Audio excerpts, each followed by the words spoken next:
Good morning, good afternoon, good evening, everyone, and a warm welcome to today's Food Systems Solution Dialogue webinar, which is focused on the enabling processes for marginalized voices to drive change in food systems.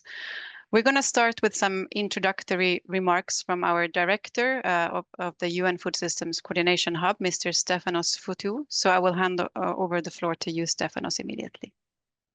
Thank you very much, Mia, and welcome to all the participants of the Food System Solution webinar today on enabling processes for marginalized voices to drive change in food systems.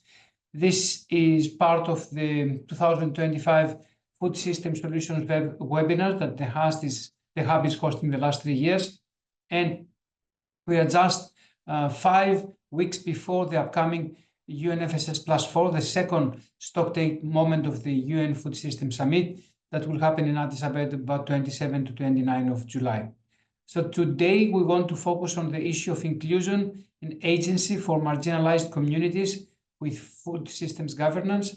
So we'll see how the UN Food System Summit catalyzed an ecosystem of support to focus on inclusive engagement, discuss progress in how different voices drive change in food systems, examine participatory approaches, and highlight practical solutions to enhance accountability. Today, the agri-food systems are at a very critical juncture, and despite the economic growth and reducing, in some cases, poverty, too many people still suffer from malnutrition and undernutrition. The obesity is rising all over the world. Unsustainable agricultural practices are increasing the greenhouse emissions, they're eroding natural resources, they contribute to deforestation, and we need urgent action to transform the food systems.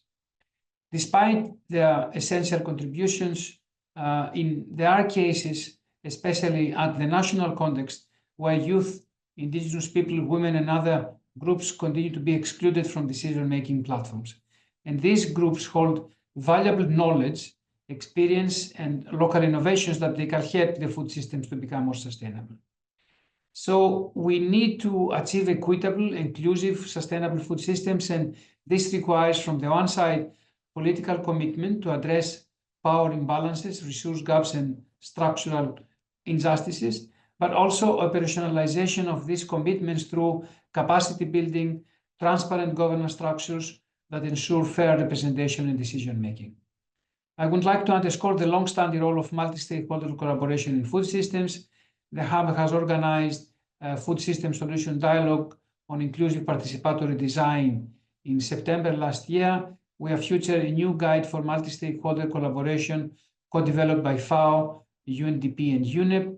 Also, let me highlight the recent concluded preparatory youth conference for the UNES +4 that happened in Bangkok last May, where hundreds of young change makers from over 50 countries gathered to raise their voice and shape global conversations ahead of the event in Addis Ababa. This preparatory youth conference is culminating now in the co-drafted youth declaration, which is a bold, equity-driven demands and includes bold and equity-driven demands, and helping shape the narrative and influence the stakeholders in the UN Food Systems Summit process. So also, I want to highlight that participants in this meeting, they coverage around the strategic pathways for youth leadership. And one of the things that happened in this conference, and actually for the process to this conference, is that we managed to bring together different groups of youth.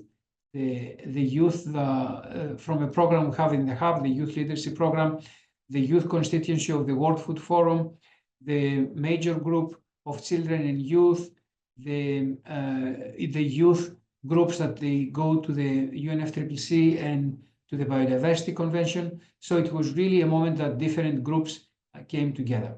So these are some examples of actions that they are undertaking to raise the voices of different groups and ensure that these groups are not left behind.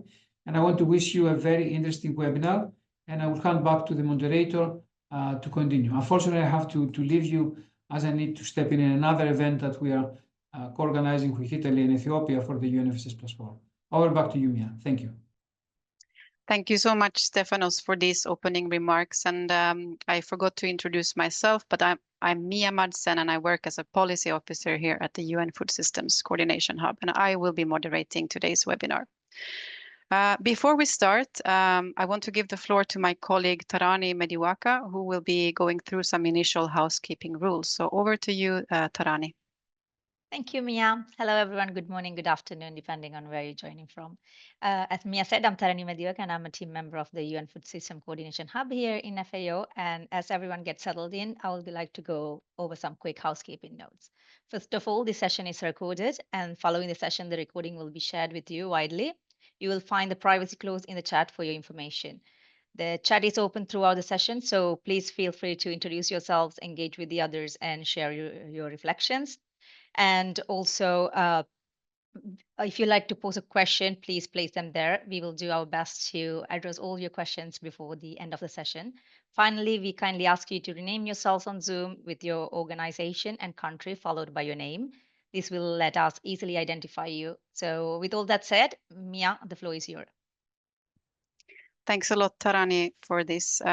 So I would like to introduce the panelists of today's webinar, and we are going to hear from 4 distinguished speakers who are stakeholders from the UNFSS ecosystem of support. And they will be sharing insights on global advocacy efforts to uplift the voices of marginalized communities in food systems. The session is also going to feature grassroots level perspectives on the progress achieved so far, and explore collaborative, innovative solutions for transforming food systems in the face of today's global challenges. We have 2 different panels. The first panel is focusing on youth perspectives. And here we have Ms. Nicole de Paula, who is a technical officer at the Hub. Nicole is leading the Hub's work on thought leadership and science policy interface, and also on youth engagement. The other panelist is Daniel Montas, who is a UN Food Systems Youth Leadership Program alum from the Dominican Republic. He also works at TMG Think Tank for Sustainability, where he focuses on the link between international cooperation and food systems transformation. And Daniel's work spans Africa, the Caribbean, and Europe, advocating for inclusive governance and policies that bridge the local and the global. So I'll start with our first panelist, Nicole de Paula. And Nicole, I have a question for you here. The 2021 UN Food Systems Summit catalyzed an ecosystem of support to advocate for the engagement of marginalized groups in food systems transformation work. From your perspective and experience, what are the most significant challenges still preventing meaningful youth engagement and participation? And how has the Hub and other actors within this ecosystem of support addressed these challenges?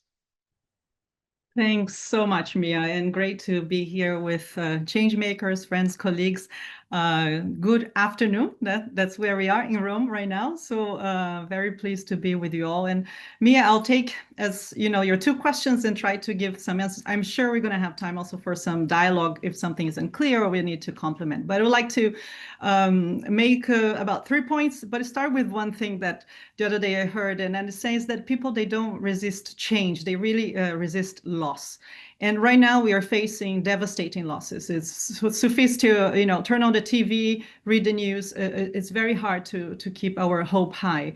But with this avalanche of global aid cuts, it's very concerning when experts are saying that 2.3 million children in low and middle income countries will lose support to treat acute malnutrition, for example. And this means that, by the estimates, very recent, it was an article on Nature, that 350,000 extra child preventable deaths are happening now yearly with the current situation we are facing. So we are very tired of hearing how we are off track on the SDGs. There are gloomy numbers there, but I also would like on my 3 points to start with some achievements. And that's really how we are observing here at the Hub, how young people, they are demanding a seat at this decision-making table, especially on food policies. And they really understand that this intergenerational change cannot happen magically, right? It takes investment, it takes time, takes financial resources, training, capacity building, and trust. And this obviously takes also a long time to show results. But it's that in that spirit that the hub is equipping young professionals with this political education and organizing skills that are needed to drive this influence and this transformative change. So the YOP, as this youth leadership program, it's one of the main examples that we have at the hub and showing the beginnings of a positive change. This is a 2-year initiative funded by Germany, and it was very exciting when we launched a call for global, asking who wants to be a youth leader. We got around 3,000 applicants, right? That's the good news. The bad news that we could select only about 100, but still 50 countries, and very important here, 50 countries from low and middle income countries. So what we call sometimes controversially from, we got the investing in young professionals in the global south, where probably, of course, we need these resources the most. And this YOP really operates the theory of change. We recognize that the need for these structural shifts. You have this from passive engagement to active decision-making roles for youth. So it was a focus trying to prepare them to intervene in policy spaces where often it remains very distant. And of course, the UNFSS, the UN Food System Summit process that we are talking about, we are on the second one in less than 5 weeks, we'll be in Ethiopia. These are very, it is convened by the Secretary General of the United Nations. And obviously, with this high level presence of heads of states, ministers, is not an easy space for youth to navigate. But the YOP focus on trying to also implant the systems thinking, this idea of systems change that, of course, when we talk about food systems, it's so relevant, with practical skills as well to navigate and understand all these intricacies of governance systems. So, and the program, important point here, why did we do that? And we all here at the Hub, we have a work plan. Of course, you can find the main areas. This is a flagship initiative, but also responds to a very concrete call to action of the Secretary General in 2023 for more inclusive and participatory decision-making, which is exactly the topic of our conversation today. The other piece of good news is that we are seeing results. It has been a year that these trainings, we did 3 regional trainings focusing in Latin America and the Caribbean, Africa, Latin American, and Asia and the Pacific.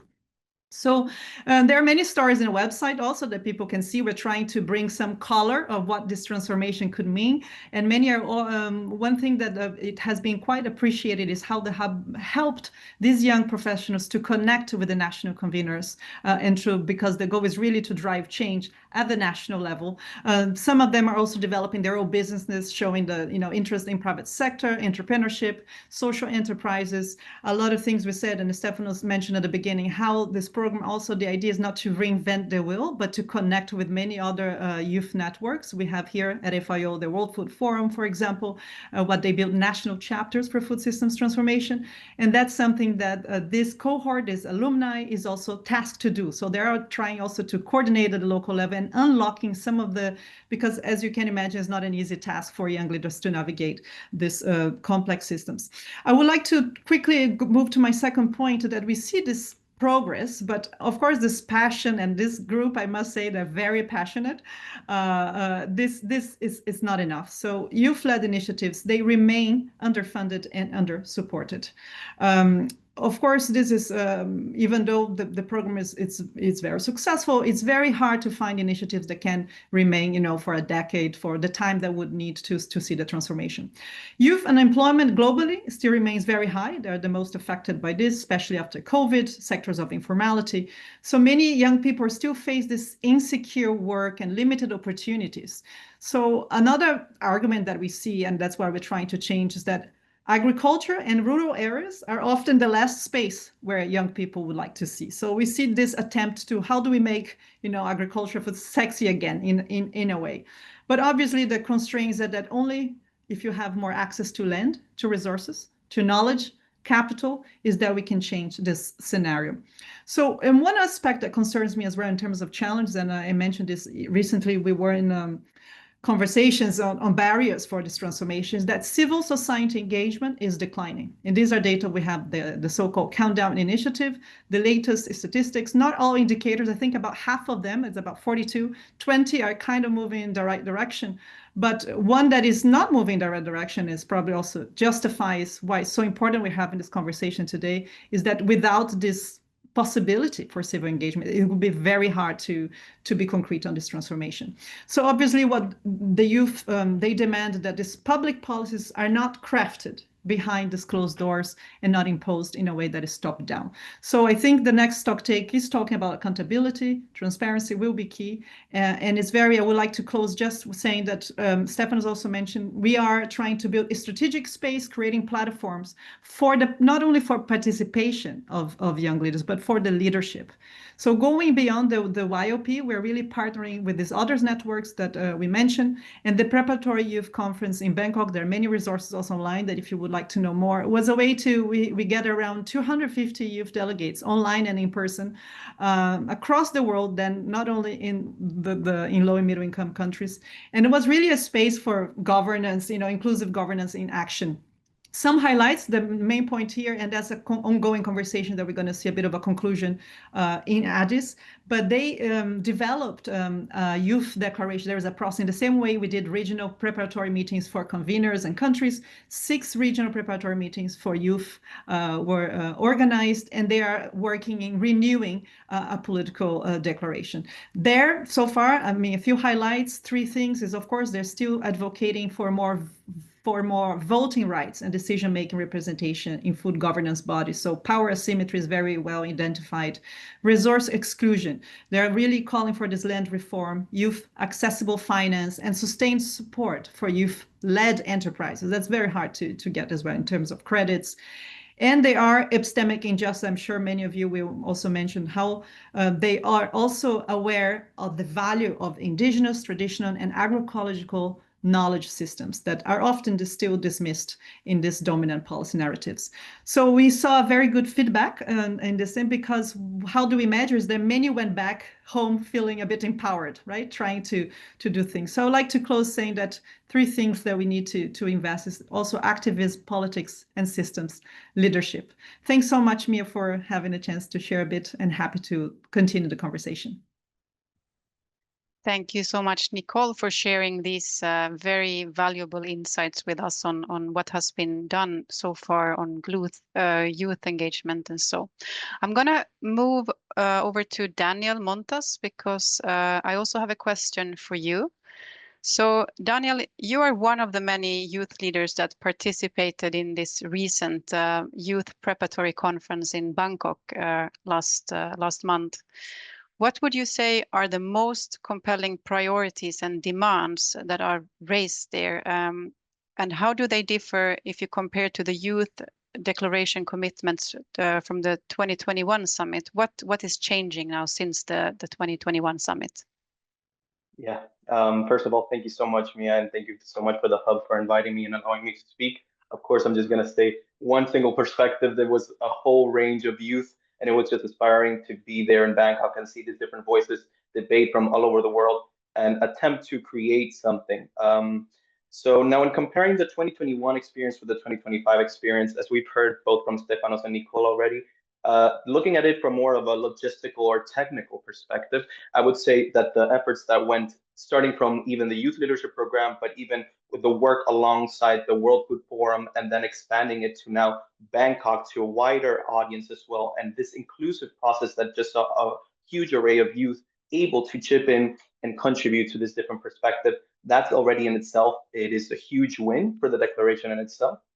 And for the more content side of the discussion, the 2025 based themselves in the pillars of advocacy, action, and empowerment. While the 2021 sought to see the youth have a seat at the table, as it's commonly referred to, the 2025 now attempts to demand for youth to co-lead and co-own decision-making spaces, especially within national pathways, global food governance institutions, financing mechanisms, and a lot of the points that Nicole already mentioned of having more of a vote-in situation where youth are no longer just the periphery of the decision makings, but actively involved in these structures so that it doesn't look like it's a separate entity, but it is an intrinsic part of the process in itself.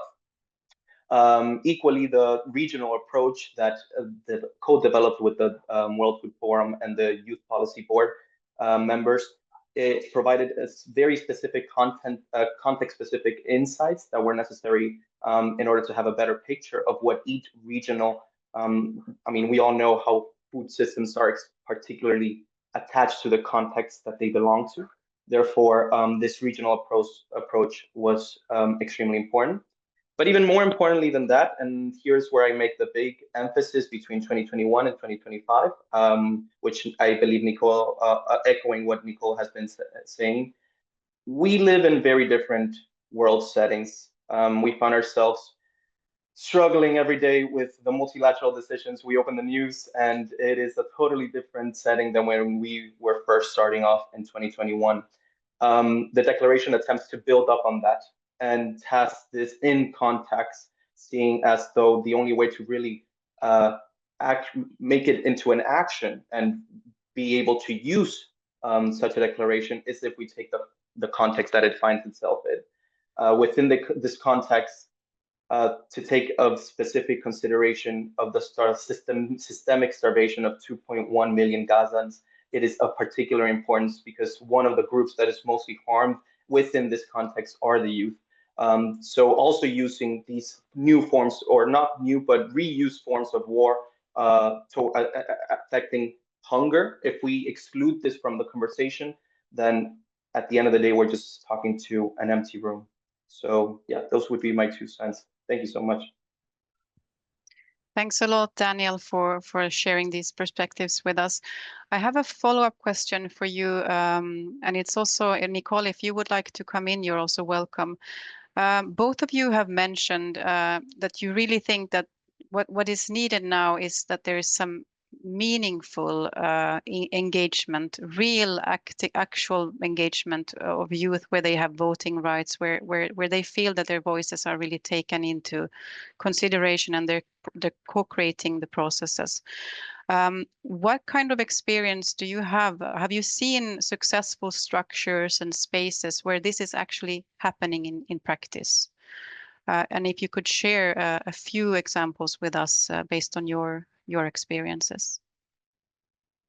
Well, thank you. Yes, specifically in the Dominican Republic, after the Youth Leadership Program, I went into contact with my national convener, and we attempted to reuse again the national dialogues and attempt to bring in more voices that maybe in 2021 were lacking. And this is now a process that is underway. However, in Bangkok, what we all discussed at the same time, and please Nicole chip in, we saw that whenever there were structures in place that specifically target youth, although necessary in collecting the voices and different perspectives of youth, if they are working in silo and just separated from already existing structures and are not empowering young people to fully participate in solution building and implementation, rather than just amplifying their voices within an unchanged system, then it is constantly going to hit a wall. These systems and structures are just going to remain underfunded, and it would be they'll be useful in order to highlight what the youth is thinking, but it might not bring to the necessary change. So that is a common sentiment that I feel a lot of my colleagues in Bangkok were sharing, that it's just working with existing structures, working with the governments in place, and working with the people, because a lot of the people that participated in Bangkok as well, they weren't just in their own youth circles. They were active members of a community that is actively trying to transform food systems. Therefore, it is hearing to their concerns, because they are the youth. You don't need to be part of a youth network or youth group in order to portray decisions that uniquely affect youth. It's just about allowing them the space within those circles to express themselves and include them actively in the transformation of these structures. Thanks a lot, Daniel, for this addition. Nicole, would you like to add something to this? Very quickly, Mia, and as I think Daniel, and he was more involved as an active participant there. The hub had to coordinate a lot of things, so it's also very valuable for us to learn exactly from their perspective, and they hold this knowledge. But we're starting from a very sometimes maybe a low level, right? So it's very hard to find this functional, very success stories. We keep looking for them, but what I think is most successful is the recognition is there, right? There is a change in narrative, but it's not enough. And I think we also recognize, we need to know, even at the UN level, we say how important it is to engage, different voices, marginalized voice, but how still we could do better. And I think that's, and usually because of resources and time, we remain a little bit behind. But one example that I was thinking in two things. One is that I noticed how conveners are trying to be, they're a little bit, let's say, pushed by the members of the dear alumni, the youth leadership program. So the challenge, not the challenge, but the goal of increasing these advocacy efforts, it's working, because many of this, I see even also a mobilization internally. We're starting getting messages that said, oh, I heard this is happening. So they're putting pressure, and that's exactly what we need for this mobilization. And that's successful. And we see many countries, especially in the Caribbean, when we saw that many national pathways were not still existent. So we could see that if we have a creation of a national pathway, even if it's then a first step, it's already a success. And that happened. Some countries in Asia as well. Africa is very active, I must say. There are a lot of things happening there. It's hard to compete for that level. But just final example that, and it's not coming from the space of food systems. You see how the youth has been, or young professionals trying to change also the climate landscape, and all this conversation of the taking climate cases to court, the legal aspects of that fight has been, some documentation there saying that this is coming from also young professionals, and how they're trying to be more creative, if they're the ones bearing the inaction, the policy inaction that we see today. So maybe we can also learn from that space. Thanks, Mia. Thanks a lot, Nicole and Daniel, for these insights. So I forgot to mention that if anybody from the audience has any questions to the panelists, you're very welcome to post your questions in the chat here, and we can take them up a bit later when we have a more focused Q&A session. With this, I'm gonna move on to the next panel, which is focusing a bit more, zooming in on Indigenous peoples' perspectives on food systems processes. And here we have two panelists. We have Mr. Geoffrey Roth, who is expert member of the United Nations Permanent Forum on Indigenous Issues. And he's also an experienced leader and advocate dedicated to advancing Indigenous health equity, policy reform, and self-determination. We also have Jemima Karenge, who is Africa Program Director at Land is Life. And Jemima is a Maasai woman from Kenya, and she has served at Land is Life as a program director since 2016. And she has over a decade of experience of working alongside Indigenous communities across East Africa. So I have a few initial questions for the panelists, and I will start with Geoffrey. Geoffrey, looking back at the UNFSS in 2021, what would you say were the main commitments made to ensure the inclusion of Indigenous peoples in food systems transformation processes? And what has the UNFSS ecosystem of supports done since then to ensure that these commitments are really being met? Thank you for the question. And I also want to thank the Hub for the invite and for this webinar, focusing on how we ensure that we have meaningful participation across this work. At the 2021 Food Systems Summit, there were several important commitments that were made in respect to Indigenous peoples' inclusion. And these included, first of all, a recognition of Indigenous peoples as distinct rights holders under the UN Declaration on the Rights of Indigenous Peoples, including the implementation of free, prior, informed consent. There was also a commitment to include Indigenous peoples in decision-making processes, an acknowledgement of Indigenous peoples' food systems as models of sustainability, resilience, and biodiversity stewardship. And then after much advocacy that we worked on, one of the main outcomes of the summit was the establishment of the Indigenous Peoples Food Systems Coalition as part of the hub. I'd say against all odds, we formed this coalition of Indigenous Peoples Food Systems. We are currently the only coalition that are led by Indigenous peoples and that brings together Indigenous peoples from all 7 sociocultural regions, member states, and UN entities, and supporting the advancement of our rights and food systems transformation at large. Within these summits, we continue to struggle for recognition of Indigenous peoples as rights holders, because despite the fact that the world often recognizes and understands that we steward 80% of the world's remaining biodiversity, and evidence that our food and knowledge systems have the potential to transform food systems at large, we continue to face exclusion and conflation with other vulnerable groups across the UN system. I'm hopeful that this year at the +4, we don't have to fight again for meaningful participation in the summit. And we're here today showing, a willingness to work alongside you. But we need you to also work alongside with us and respect our rights under the UN Declaration of the Rights of Indigenous Peoples. I, as an Indigenous person, I have to answer to my community on a global basis, and that's part of being a part of the Permanent Forum. And so, in including ourselves in these sessions and in this work, when we get criticism quite often because there isn't adequate representation, is a difficult place to be.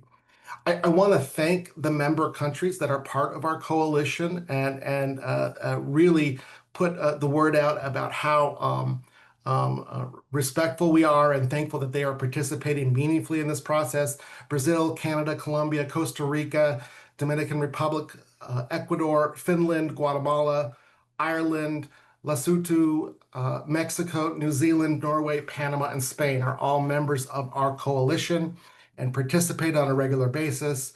I also want to thank the Secretariat at the World Food Program, as well as the UN Permanent Forum on Indigenous Issues for the work that has been done. As far as the work that the UNFSS ecosystem has taken to support, there are some steps that have been taken. For example, the Indigenous Peoples Food Systems Coalition has produced important research, like the Wapala paper, and convened some dialogue and consultations. But structural change within the ecosystem itself has not materialized yet. So despite most of these stated commitments that we had previously and at the original summit, most of these remain unfilled in actual practice. And just so everyone knows, this is not an issue exclusive to international food systems work. We see this across the UN system, and I could copy paste this presentation quite often across different systems. But Indigenous peoples continue to experience marginalization, and global and national policy processes. Indigenous representatives and Indigenous peoples organizations are often relegated to side events or informal consultations during these meetings without meaningful decision-making power. We continue to see inadequate funding and direct investment in Indigenous peoples, little funds for Indigenous peoples' food systems initiatives, capacity building, and self-determined solutions. Especially in this space, Indigenous peoples do not possess the administrative infrastructure to participate meaningfully. I, as a member of the SINA and my other Indigenous colleagues, were often paired with other extremely well-funded industry and NGO infrastructure and advocacy infrastructures that we just don't have in this space as Indigenous peoples. We continue to see Indigenous knowledge systems are undervalued or appropriated without proper recognition of Indigenous intellectual sovereignty. We don't see true power sharing or an ability for Indigenous leadership to be part of this resourced work. So the result is a system where Indigenous peoples are still too often left out rather than empowered in the design and governance of food systems transformation process. So we don't have we aren't seeing adequate implementation of the declaration or of free, prior, informed consent. Thanks. Thanks a lot, Geoffrey, for your intervention. I'm going to look at Jemima Kerenge, who is also on the panel, and ask you to elaborate a bit on your experience from the ground. How has the inclusion of Indigenous peoples evolved in national food system processes and policy-making processes across the African continent? And also, what kind of structural barriers have you witnessed, and maybe also good examples that you have seen on the ground? Over to you, Jemima. Okay, thank you. Thank you very much, Mia, for giving me the floor. I am very happy to be part of this panel to speak about Indigenous peoples, because I am also an Indigenous woman from an Indigenous community in Kenya, that is the Maasai community. I represent Land is Life, an Indigenous peoples coalition that for 33 years has committed to advance the self-determination and collective rights of Indigenous people in the world's 7 social cultural regions. Let me go direct to the question of inclusivity of Indigenous people in national food systems dialogue and policymaking processes in Africa. So the inclusion of Indigenous people in national food systems dialogue and policymaking processes across the African context has been gradually evolving, but still faces persistent challenges. Let us have a look at the aspect of evolution of Indigenous food systems in Africa. And one is from marginalization to recognition. Historically, Indigenous people in Africa, such as the hunters and gatherers, pastoralists, and forest-dwelling groups have been marginalized in both food systems governance and broader policymaking. The traditional food systems have often been overlooked or misunderstood, especially in favor of industrial or export-oriented agricultural models. However, several trends are shifting this landscape, and one of them is the UN Food Systems Summit 2021 marked a turning point where Indigenous peoples were explicitly acknowledged as key actors in sustainable food systems. Also, African Union's Agenda 2063 and the Malabo Declaration. These frameworks increasingly highlighted the importance of inclusivity, traditional knowledge, and sustainable practices in directly supporting Indigenous participation. Also, the global human rights instruments like the UN Declaration on the Rights of Indigenous Peoples and ILO Convention 169 have pressured African governments to improve recognition and engagement of Indigenous people. The aspect of policy dialogue and national pathways. For example, in Kenya, pastoralist groups, which are the Indigenous peoples, were involved in consultations facilitated by various civil society organizations in the country. And in South Africa and Namibia, included Indigenous voices in thematic dialogues on land access, biodiversity, and climate resilient agriculture. However, in some countries, these dialogues are still limited in scope, with Indigenous representatives included symbolically rather than meaningfully. Examples is there's an organization in Kenya, which is called Hakinawiri Africa in Kenya, and other Indigenous peoples organizations have been advocating for the inclusion of Indigenous voices in policy-making processes. So let us have a look at the barriers that continue to hinder the full participation of Indigenous peoples in food system governance. And we are going to look at 3 major hindrances. One is lack of policies. Lack of policies that ensure protection of land tenure rights that are essential to keep alive our food and knowledge systems, and also lack of legal recognition of land rights. Many Indigenous peoples communities do not have formal land ownership documents and rights to their ancestral territories, and this limits their ability to control over food production. At Atlantis Life, we try as much as possible to support Indigenous peoples to participate in high-level events where policies are being discussed. Colonial governance framework that exclude Indigenous governance system and knowledge is also another barrier, because some countries are still clenching on these colonial legacies. Restricted access to natural resources. Policies may limit Indigenous people's ability to do their traditional food practices, such as fishing, hunting, and gathering, and other traditional ways of obtaining food by Indigenous peoples. Let us look at another barrier, which is the lack of financial support. Indigenous people often face underfunding support that limits them from participating in influential food systems. At Atlantis Life, we advocate for more channeling of funding and resources to support Indigenous peoples, and that's why 91% of our funds goes towards supporting Indigenous peoples directly. Agriculture is one of the main drivers of climate change, and there has been more push from Indigenous peoples to get access to direct funding. But according to some figures, less than 3% of climate change funding goes towards Indigenous peoples. Agricultural finance and policies could learn from Indigenous peoples. Initiative like Atlantis Life's funding structure, where 91% goes directly to support Indigenous peoples. And if resources get directly to Indigenous peoples, they can do better and some improvement can be seen. The third barrier is climate injustice. Indigenous food systems are rarely considered in national climate strategies, and most of the policies focus on major crops and monocropping, which has been the drive of climate change, while Indigenous people's food systems are nutritious, sustainable, and have low carbon footprints.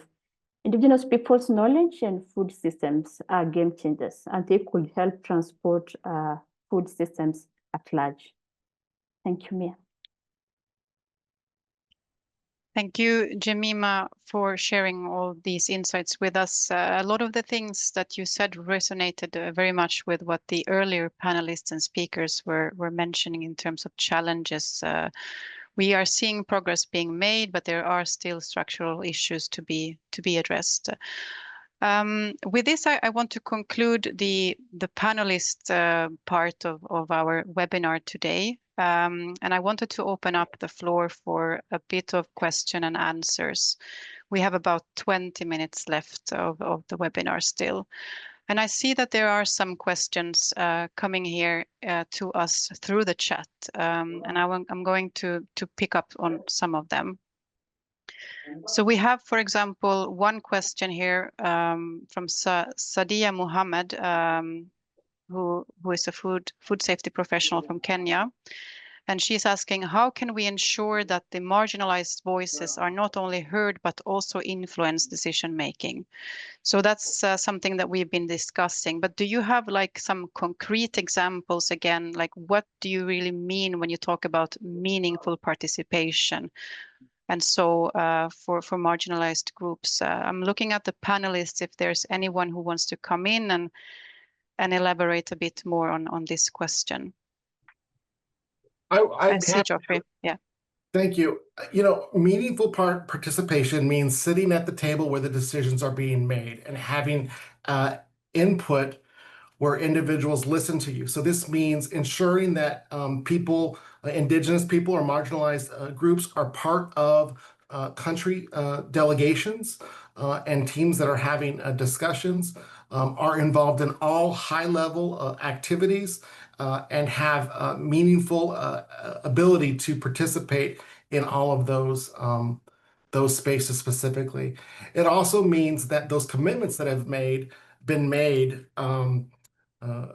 previously of countries implementing the declaration and free, prior, informed consent before they make any decisions around food systems, that Indigenous peoples are consulted with and must give consent before any of that can be recognized. So meaningful participation, you know, we talk about it quite a bit in a framework that we've discussed at the Permanent Forum the Indigenous Determinants of Health framework. And we talk about and define meaningful participation for Indigenous people. So I'd recommend people looking at that framework as well, and countries looking at that framework as a way to ensure that Indigenous people's voices are included in decision-making processes. Yeah, so if I can add on that, so we encourage funders to put aside funds to support Indigenous peoples to attend events where policies are made. Indigenous peoples funders and also Indigenous peoples organizations.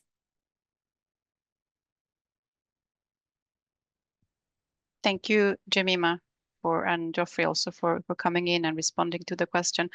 I'm looking at Nicole and Daniel. Would you like to say something, elaborate on this question briefly? It's an important topic. Yes, very quickly, Mia, and I think in the end it's not a complicated, and it's also valid in terms of when you see multilateral environmental negotiations, for example. No, which we have a lot of talk so much about biodiversity.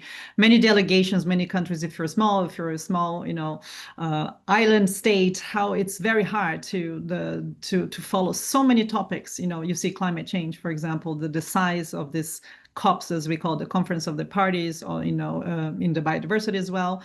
So delegations per se is very hard, and the same also for Indigenous peoples, youth, women's. There's a lot of difficulty in following up the topic. So being at the table in so many areas of the complexities that we're trying to negotiate is very challenging, also for smaller countries. So it's again is this asymmetry of power that makes this difficult, the difficulty of meaningful participation. But one point that I wanted to bring is also we talk about often about the multi-stakeholder consultations and how relevant it is, but usually also what we hear that there are these consultations and it's very hard to see the results of that consultation, seeing in the policy or the follow-up.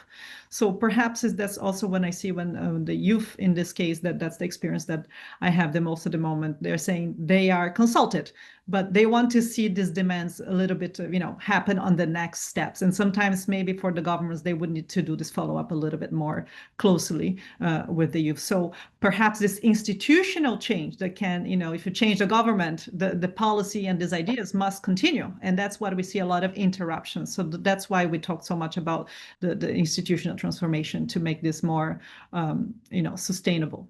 Thank you. If I may just add to that, concerning also this power imbalances in some spaces where even the language acts as a challenge for many of these marginalized communities to say whatever, or the technical, not only when it comes to their mother tongue, but just having the technical language in order to transmit the ideas that are understandable around the room. And then if it's not said in a specific way, it might be disregarded. Youth specifically, since they might not have the sufficient experience or to incorporate this language in this type of conversations, they might be left aside for thinking that they lack the knowledge, when instead it's just a question of the language in itself that it's being used. And just to emphasize really what you just said, Nicole, on this follow-up process. Participation, I feel, and a lot of my youth colleagues in Bangkok, when we were discussing this topic, doesn't stop just at sitting at the table. And this is something that the declaration really wants to emphasize, but it's this co-creation. And then what happens afterwards, the follow up, and ensuring that there's an accountability mechanisms, that whatever has happened after a task and a decision has been taken really does reflect what was initially concluded, let it be with the youth or whichever group was consulted. So yes, thank you so much. Thanks to everyone for coming in and responding to the questions. There are a number of other questions here. I'm trying to pick and see if there's something that we haven't really addressed. There's a question here as well related to food industry actively blocking sustainable food policies. The question is, does the platform have a conflict of interest policy to prevent industry interference beyond the corporate accountability framework and ensure that processes serve only the youth and Indigenous communities' interests? I'm not sure if any one of the panelists would like to elaborate a bit on this. I mean, it's I'm not sure which platform we are referring to here, but what's your experience? When you when you talk about youth and indigenous peoples and their engagement with private sector within the, you know, food systems workspace or so, what would you say are your thoughts around this question, if you have any? Mia, I can try. It's a very difficult It's a very one. difficult question. Yes, I know. And I also don't know what platform our person here. Thanks for the question, and it's very, you know, it's no secret that we are all struggling with, you know, when we talk about power asymmetries, the resources are very unbalanced. So the competition for, you know, getting things right it's very hard. But there's one idea, and I'm maybe not directly responding, but that concerns me when we talk about this. And when I mention children and you have youth, it's also the aggressive marketing strategies that we have, you know, the corporates use to propagate, you know, what is basically hard to call food these days. And I think this is one of the topics that we're probably going to see, or we should see more, you know, how this topic of healthy diets, you know, how do we deal with the ultra processed foods? And again, since we have this conversation of indigenous knowledge, and I'm from Brazil, so I was there recently, and the conversation of, you know, these days we're getting our foods from 6 type of foods out there, you know, and the industries concentrate so much on that, and there's of course a lot of profits, but there's the diversity. It's so big, you know, how do we get, you know, this education about this diversity? How do we incentivize that? So there's another business case there. And first of all, the private sector business sector is not one block, right? That's the challenge that we face as well. There are many sizes, many intentions, but one thing that is concerning that I see less attention is this, you know, perhaps these regulations for, you know, this aggressive marketing, and how especially youth and then young people, how they're exposed to things that are maybe perhaps not leading to the best of diets. So these are some areas that I would like to see also more conversation at the highest level. Thank you, Nicole, for taking this question and elaborating a little bit on the topic. I see we have about 10 minutes left of the webinar, and I wanted to take the opportunity to check in on the panelists. We're moving forward towards the UNFSS +4 happening in July in Addis in a couple of weeks. What's your I'll do like one general question to all of you. What are your key takeaways? What are your thoughts around what kind of change can we really expect from this summit in terms of engagement, you know, engagement with marginalized groups? Are we really expecting a change now? Or what are the key messages that you want to bring to the summit? I'll start with Geoffrey, if you can elaborate a little bit on that. Thank you. You know, honestly, I don't know how different it is from what we've been requesting for the last couple of years. You know, it's been the same message since 2021. It's ensuring that we have meaningful participation throughout this process, ensuring that we're in the room where the decisions are being made and the negotiations are occurring. And you know, going back to your question just a minute ago about the industry, food industry, you know, I don't have much to say there because we haven't been approached. The food industry hasn't even really bothered to, you know, talk to the coalition or work with the Indigenous Peoples Coalition. So I'm hopeful that we can see more meaningful work between the coalitions. I think we've had one, maybe two other coalitions that have reached out to us to do the school meals. We've done a lot of work with the school meals coalition, but I think more meaningful work across these systems, and an understanding that if you want to work with Indigenous peoples, you're going to have to pay for it, or you're going to have to ensure that, you know, our time is compensated and that, you know, individuals have meaningful way to participate. That means staffing. That means, you know, support for travel. That means support for organizations and that kind of work as well. I am hopeful. Thanks. I'm happy to hear you still have some hopes going forward. Let's see, Daniel, would you like to elaborate a bit, something Gladly. additional? Yes, thank you so much. Adding to what Jeffrey was saying, of course, but I would address the question in three different levels. So at the national level, requiring then what government specifically, I would say that they should take advantage of the opportunity that is being presented, and use this. If it indicates doing a new national dialogue, do a national dialogue if that means getting even more voices to the conversation. If it opens up a new area to analyze the national pathway, use it just for the government to be more proactive with these different opportunities that are being presented. However, also on the side of the youth, we also have our responsibility. It is not just a one-way street, it is a two-way street. So we also need to be very coherent and more solution-driven, rather than just portraying yet again and again the challenges and different obstacles that we have, which is very important. But if we can do this while also pairing it with specific targeted solutions, I believe that it could yield better results. And lastly, and referencing again the question about working in silo, let us look beyond the UNFSS, which happens also within the Rio conventions as well, with the upcoming COP as well. We see them even within the Rio conventions, all working parallelly. If we can find different entry points where we could converge the Rio conventions and the UNFSS +4, and find synergies, because at the end of the day, we're both all of these processes are aiming towards planetary health and protecting and including marginalized voices. So yes, those would be my 3 points. Thank you so much. Thank you, Daniel. Over to Nicole. Great, thanks. And I like, Daniel, you stole my point. I wanted to say planetary health. So yes, I want to say maybe 3 things. And my, let's say, personal wish here, Mia, is that, like Geoffrey was saying, it's not about having major new things. The requests are there. And unfortunately, what we see is an implementation gap of what things that, commitments. Same with, of course, the whole sustainable development agenda. So we would like to see a little bit of, more solution, more positive cases, although very hard these days with this defunding landscapes.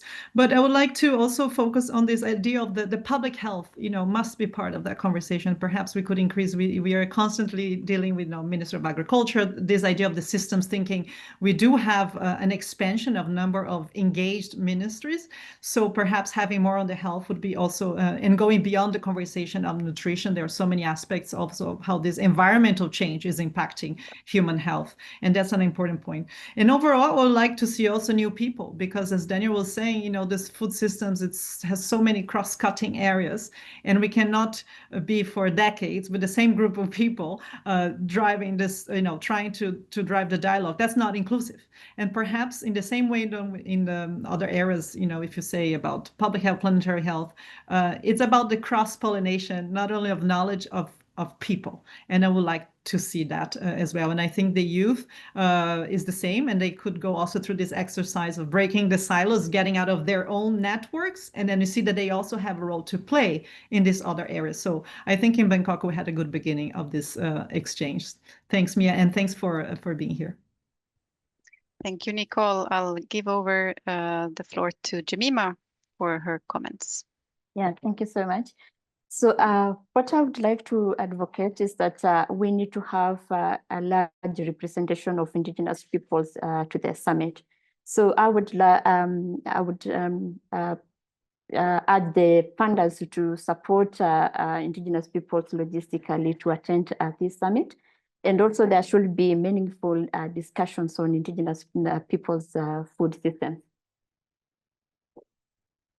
Thank you. Thank you so much, Jemima. So we are 3 minutes away from 3 o'clock Rome time, and it's time for us to close the webinar today. I want to thank all the speakers for your extremely valuable contributions throughout the webinar today. It's been a very rich discussion, and I hope that the audience and also the speakers have learned some new insights today. We've heard that the 2021 summit really brought recognition of youth and Indigenous peoples at the table, and I'm also not forgetting women and other important stakeholders. But we've also heard that more action is needed to ensure what we say meaningful engagement of marginalized groups in food systems transformation. Progress is being made, but there is a need for structural changes. We need more power and decision-making power processes to marginalized groups.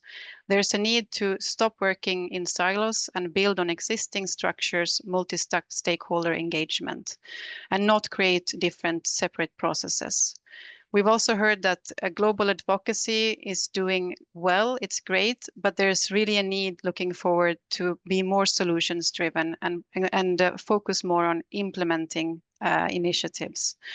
Some of the challenges that we've heard today related to youth and Indigenous peoples are related to underfunded initiatives.